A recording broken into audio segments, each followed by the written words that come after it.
नमस्कार मित्रांनो. महाराष्ट्राच्या इतिहासात असे अनेक शौर्यगाथा दडले आहेत, ज्या आजही आपल्याला प्रेरणा देतात. तलवारींची चमक, रणांगणातील धैर्य आणि स्वराज्यासाठी जीवाची बाजी लावणारे मावळे, अशाच एका धाडसी योद्ध्याची कथा आपण आजपासून ऐकणार आहोत. ही कथा आहे बाजिंद. लेखक गणेश मानुगडे यांनी लिहिलेली ही कादंबरी आपल्याला त्या काळात घेऊन जाते, जिथे निष्ठा, शौर्य आणि स्वराज्य यासाठी लोकांनी आपले सर्वस्व अर्पण केले. तर चला सुरू करूया बाजिंद कादंबरीचा पहिला भाग. छत्रपती शिवाजी महाराजांच्या राज्याभिषेकानंतर रायगडाच्या पायथ्याशी नेमकं काय घडत होतं? रायगडाच्या कुशीत वसलेल्या धनगरवाडीवर नक्की कोणतं संकट येऊ लागलं होतं आणि त्या संकटांना तोंड देण्यासाठी कोण उभा राहणार होता? चला पाहूया धनगरवाडीची एक रहस्यमय कथा.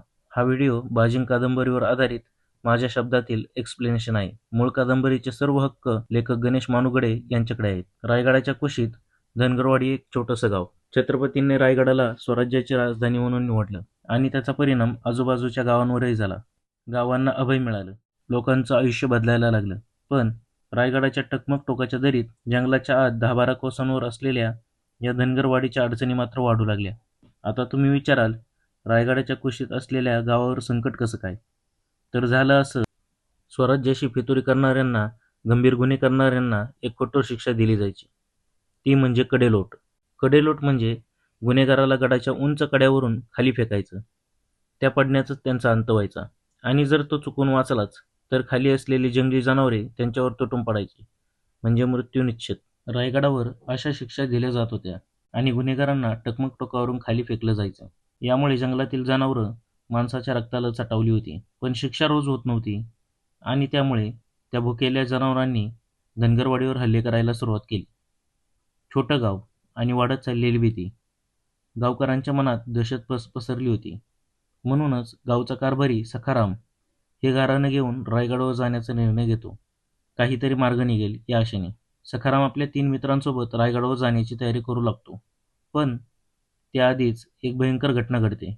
एक दिवस सखारामचा मुलगा आणि त्याचा चाकर पांडू हे दोघं शेळ्या मेंढ्या घेऊन चारा पाण्यासाठी जंगलात गेले होते. संध्याकाळ झाली आणि ते परत येत होते. तेवढ्यात त्यांच्या नजरेसमोर एक थरारक दृश्य आलं. 2 वाघ एक मृतदेहावर तुटून पडले होते. हे पाहताच पांडू घाबरला.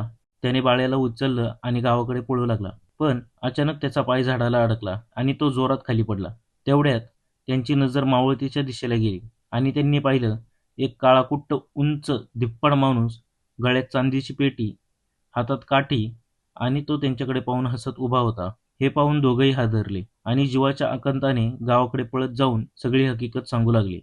तो काळाकुट्ट माणूस कोण होता आणि जंगलात नेमकं काय चाललं होतं, हे जाणून घेण्यासाठी पहा बाजींचा पुढचा भाग. धन्यवाद.